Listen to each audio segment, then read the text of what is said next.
Hi everybody, this is Hero, back with another Dragonflight video, and in this video I'm taking a look at Two Handed Enhancement Shaman for Dragonflight.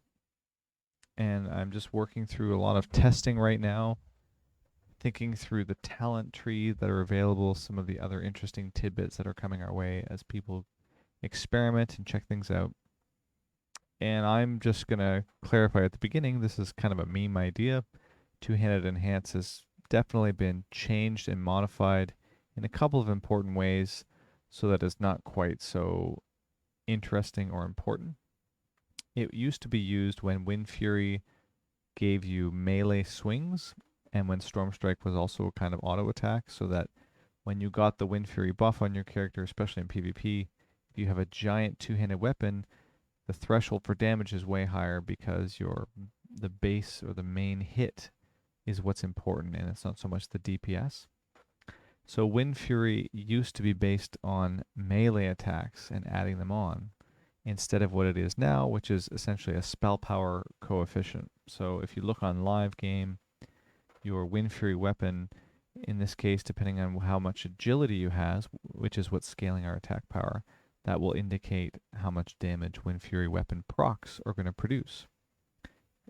If I put on, for example, a skinning knife, you can see here, even though it's saying I can't use this item, which is fine, it's still dealing 381 physical damage every time Windfury weapon procs, compared to this, whatever this lame agility weapon 131 is. So I'm only gaining 34 agility, so the number only goes up a little bit by 430. It's not based on the high threshold of your weapon. So getting a giant mythic weapon, even though it's giving you more agility, on a two-hander is not increasing Windfury weapon proc. So I want to make that clear before I go forward.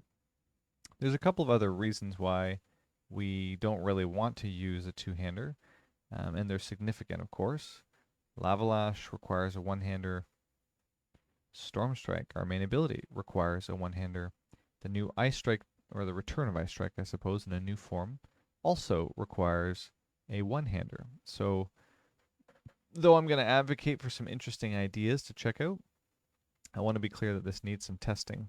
The reason I want to bring it up, though, is some of the changes to the Dragonflight professions suggest to me it'll be far easier to maintain a high-level item if we wanted it, just based on how the crafting is working. So you can see here in this screen and some of the explanation, if you are a blacksmith, you can make a base item of 343 and get materials from the raid that you can use to craft up to a level like 429. So you can see here in the screenshot that they are doing this with some of the base items, in this case a primal molten great axe.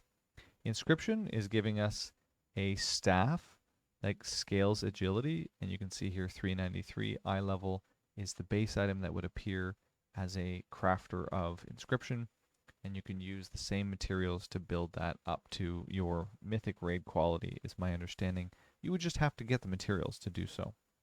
So, with that said, let me walk you through some of the testing and what it's revealed, and the idea and how it might function. What are the core mechanics that make two-handed sort of interesting? Are they worth it? Spoiler, probably not. But what has changed to make me think about two-hander in general? Two main pieces to this, and one we have seen before, and one is kind of a refreshing picture. First, although Windfury weapon, the buff up here, is scaled on attack power and not the weapon itself, Windfury Totem remains that old system of giving you an extra auto attack swing. So that is going to scale on how fast or slow your weapon is. If you have a slower weapon, Windfury Totem is better because the scaling of the flat damage is higher for that weapon. And a two-hander is absolutely true. We know this because even up through Shadowlands, the specs that benefit the most are those that generate resources by auto-attacking, or those who have white hits as a higher portion of their damage, and Arms Warrior, for example, because the only way for them to gain rage outside of like one talent is to swing and hit. So them gaining a 10% chance to get another influx of resources is quite valuable. For us, this means that we have a 10% chance to hit with our white hits more often, which is excellent. So two-handers have always been fine when it comes to Windfury Totem. The problem was they were really broken in the old Windfury weapon when this is also producing auto attacks. Right now it's just scaling attack power. But Flurry is returning. Flurry reads, increase your attack speed by 15% for your next 3 melee swings. And this occurs after dealing a crit with a spell or ability. And I believe, for the record, Stormstrike, Lava Lash count as abilities. Spells would be something like LA Blast, Lightning Bolt, Lava Burst. All of these things are going to give you the effect of Flurry when they critically strike. Now, all by itself, Flurry is going to be excellent for all Shaman.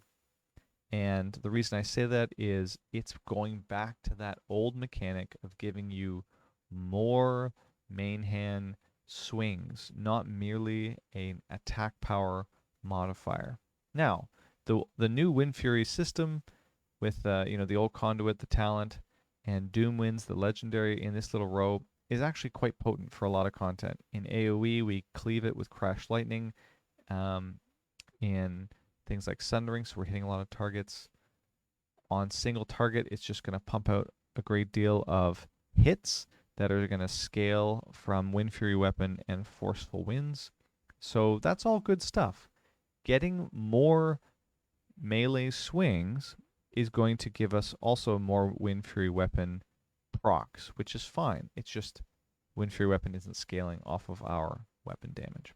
However, Flurry together with Windfury Totem means that we are going to have a greater synergy for that old system of calculations where your huge two-handed swings are occurring much more rapidly if you can maintain this buff.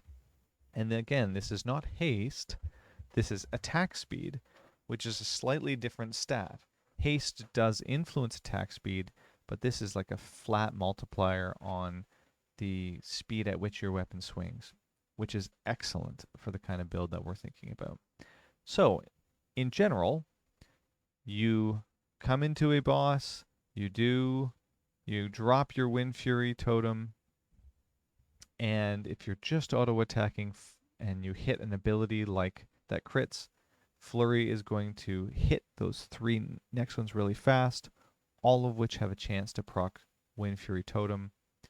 Windfury Totem is going to give you, in general, chances on every melee swing to proc and give you Maelstrom weapon, and you can feed this loop back. We get a slight bonus with Flurry and Windfury giving us bonus attack power scaling, which is great. And then Doom Winds, of course, giving us a little window to produce more of this. So having this Windfury portion as a bonus on top is excellent, but the build is really only Windfury mixed together with Flurry. Now, there's a few other pieces that I think are interesting to note, given some of the flexibility we're being offered. One is the return of Lava Burst, and I need to confirm that Lava Burst can make use of Maelstrom weapon.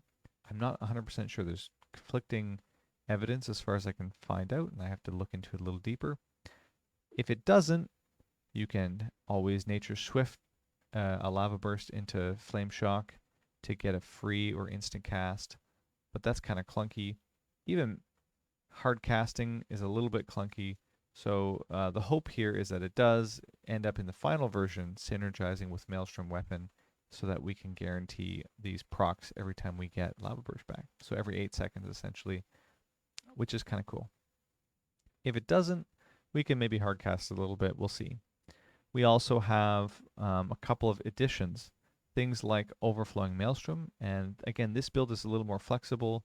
We might want something like Focused Maelstrom because we have less GCDs to fill with Stormstrike and Lava Lash, therefore making us want to press spenders more often And what Overflowing Maelstrom is saying to us is, hey, we would prefer to cast one big spender very often, and because we have an influx of Maelstrom weapon, it's really fast, and we don't have time to cast back-to-back spenders. We would prefer to let it build up since it ramps very quickly. And due to Doom Winds, which is going to give you a lot of hits, either through Windfury and Flurry, or in general from Windfury weapon proccing a bunch of times, and in this case maybe a third time, you're going to generate a lot of Maelstrom weapon from white hits anyways. So, it remains to be seen whether Overflowing is a better way to manage your incoming hits or not. But I think Focused Maelstrom is likely the place we want to be, casting more often spenders like Elemental Blast, if Lava Burst works, Lava Burst, and then Lightning Bolts. Also, we are going to be indexing into Hailstorm, which reads each stack of Maelstrom weapon consumed, so on a spender, increases the damage of your next Frost Shock by 15%. It's also not clear if Overflowing Maelstrom means that the first portion of this can be increased by 10 instead of just the traditional 5. We're used to seeing a 5-point spender which cleaves and would multiply it by 5. But there is, at least in the wording or the syntax of this statement, the idea that Overflowing might be buffing it by 10, so we would have 150% bonus damage to a 63% spell power scaler. So that's pretty good, even in single target. The nice part is, either way, we are making use of spenders, and we have a way to use them up with an ability that is not tied to a one-hander, i.e. Stormstrike or Lava Lash. There is currently a 6-second cooldown on Frost Shock on Alpha, so this can only occur every 6 seconds. But you can see, in terms of how we're trying to play this a little bit, spend with Elemental Blast, build with Doom Winds, build with Doggos, which we'll get to in a second, and have a steady diet, cutting back on the GCD usage so it's not so cramped. It seems likely that even if, as I do this in a scuffed way on live, Frost Shock and Crash Lightning Filler is going to have a reasonable GCD threshold, meaning you're not going to be waiting around forever. Then we have to take some of these nodes to get down to some damage scaling on our frost damage and nature damage, which is, again, 10% is pretty decent. It applies to things like LE Blast, it applies to Lightning Bolt, and fire is going to apply to Lava Burst casts. All of that is lovely. And down here in Doggos and Primordial Wave, we have the capstone pieces that we're looking at. Also, Sundering, I should have mentioned, is great because it's an attack with a main hand weapon. It doesn't scale, again, it's not scaling off of the flat damage of our weapon. It's scaling off agility, but it is going to produce an attack that Windfury may proc into another hit. Does that make sense? So when Sundering procs a Windfury hit, that auto attack is going to do two-handed weapon damage. Back to Primordial Wave. So this is helping us to fill GCDs by casting another Flame Shock and boosting our next damage. It is also a generator of Maelstrom weapon, which is excellent. Here it's scheduled to generate 10. I'm assuming this is one of the reasons why Overflowing Maelstrom is probably going to be okay, because every 45 seconds we're guaranteed to fill that up. And then, of course, we're getting Haste, which is going to scale nicely with attack speed in general. Even on one single target, it's still pretty valuable. But one of the main takeaways here is just having that 45-second cycle of getting access to a giant chunk of Maelstrom weapon. And we'll talk about that in relation to the Doggos next. So our feral spirits have a couple of interesting interactions that we know about, and some that are being brought forward from Shadowlands. We generate one stack of Maelstrom weapon immediately, and one stack every 3 seconds for 15 seconds. So that's 5 additional stacks over the course of Feral Spirits, which lasts for 15 seconds. So that's awesome. It's a Maelstrom weapon generating device. That's mainly what we're interested in. Because we don't generate Maelstrom weapon by hitting and potentially proccing Windfury or proccing Windfury weapons, Stormstrikes and Lava Lash are not able to help us generate in this way. So the doggos are an excellent addition to that. Not only that, Witch Doctor Wolfbones gives us synergy across the build, increasing the chance to gain a stack of Maelstrom weapon by 4%, which is excellent, like really, really important for what we're doing here. Remember, the Windfury weapons, technically speaking, are 2 extra attacks. These, again, scaling with Flurry, scaling with Windfury weapon, these all can produce Maelstrom weapon.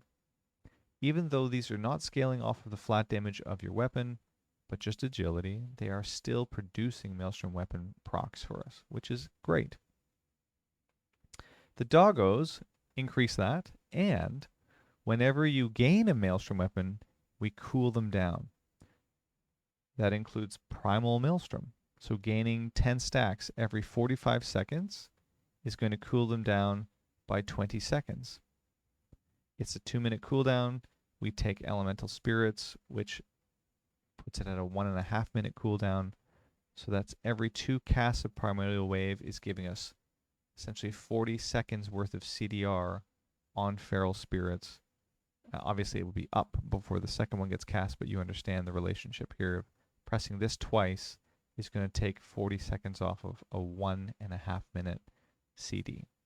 So that already means that Primordial Wave value from Primal Maelstrom is insane when we think about how it feeds into the loop of getting more Maelstrom weapon. Again, part of the point here is if you're going to play two-handed and get rid of these buttons in your rotation, you must have enough to do to warrant it. Now, the things that you're doing don't necessarily have to be quite to the same level as Stormstrike and Lava Lash, but you must have a full GCD every single time. Since Frost Shock has a 6-second CD, obviously reduced by haste, it makes your rotation potentially clunky if you can't go do anything after you've pressed Crash Lightning.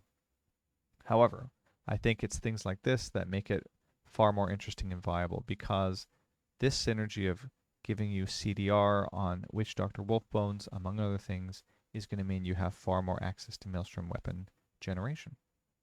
And then we're getting some benefit specifically from the Frost Spirit, and the Frost Spirit is giving our auto attacks Icy Edge is the name of the buff. That edge is going to do far more damage overall, or the Fire Dogs as well. They will also give us quite a lot of damage if we're casting things like Sundering, Lava Burst, Elemental Blast. These are all excellent. The lightning ones are not so good because they are tied to Stormstrike damage, and we're not doing any of that, but we're not too worried overall. We're just happy that we have a lot of synergies to cool down with Witch Doctor Wolfbones. So, not only is it Primal Maelstrom, but anytime you get these auto attacks through Flurry or Windfury weapon procs through this channel and Doomwinds, you are going to be also cooling down Feral Spirits. So 45 seconds, 1 minute, these are guaranteed to do a lot of work on the doggos. There are some questions that you might have about why we didn't take other choices. Like, why not Ascendance? We clearly have 1 point here in Ancestral Wolf Affinity. We have Feral Lunge that seems to be selected for no reason.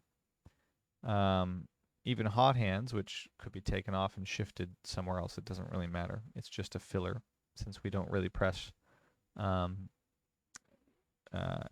Stormstrike, so Crash Lightning into Stormstrike is not a thing. But the reason actually is a technical one.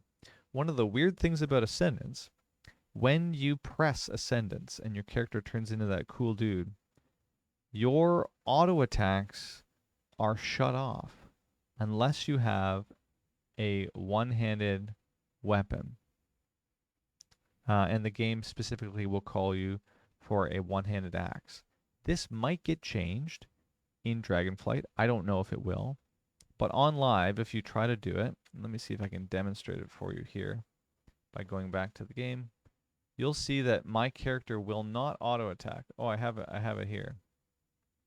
You can see here, where did it go? I want to make sure I get this for you. You can see here, I have the Ascendance hit.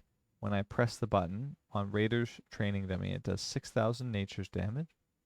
And then I hit my sundering button, which was flame strike damage. I'm in melee here. Then I hit frost shock. Then I hit primordial wave. Then I hit crash lightning, which was in melee as well. Oop, and frost shock again. What's missing? The melee attacks. Watch this. So here I am. I'm meleeing this guy. You can see the physical melees are happening. I press Ascendance. I'm still meleeing. I'm trying to get hits out. If you flame strike, of course, you would automatically start to auto attack. My character is not auto attacking. It says it must have an axe equipped in the main hand. Well, here's where it gets interesting, guys. What if we had a two-handed agility axe? Now, I don't think it exists. But if it did exist, suddenly we can make use of Ascendance and pop down here to static accumulation and get a lot of nature damage from our auto attacks, while also generating Maelstrom weapon during the course of Ascendance. We don't care about the Stormstrike stuff. The 250% attack power burst is awesome, and you could see you got it there, which is great. But this is what I'm going to be curious to read about as alpha progresses. Little things like this. Is there they're really opening up professions. Is there a two-handed agility weapon kind of buried in there at the 393 level? No one really thought about it. Oh, let's just give him agility weapon. Who knows, if a survival hunter is going to need an axe. I don't actually think they can use axes. Or maybe somebody forgets and they code it in such a way that shaman have access to these things. Or maybe Ascendance gets coded so it works with stabs. Okay. Either of these, this opens up the potential for another avenue of Maelstrom weapon generation alongside some pretty significant single target damage. When you put Ascendance together with Doom Winds, these hits have a lot of opportunity, especially with Flurry, to produce a great amount of nature damage from the attacks that we're getting, just the melee attacks. So I'm curious to see if this kind of thing sneaks through. Now, obviously, guys, it's a meme. So if you've made it this far, bravo. But I want to show you that these are the kinds of builds that are laying in wait. And somebody else has found something entirely different that might be exciting to play around, interesting to test, and it's going through the paces of checking what elements are broken, which ones are coming forward, what opportunities are available through things like potentially Lava Burst, Flurry, which is an awesome combination, Windfury weapon, as I just mentioned, Doggo and Maelstrom weapon generation that is going to make your GCD so cramped that Stormstrikes and Lava Lashes are not really as valuable as just getting a bunch of giant 10 cost lightning bolts and elemental blasts. These are the cool things I want to test out and see. There is some good news, especially if we can get a two-handed axe that does agility scaling. This scales pretty well in AoE. So you might take something like the Chain Lightning node as well as Ascendance because you get the burst. But this relationship of Crash Lightning and Chain Lightning works excellently with Doom Winds and Flurry.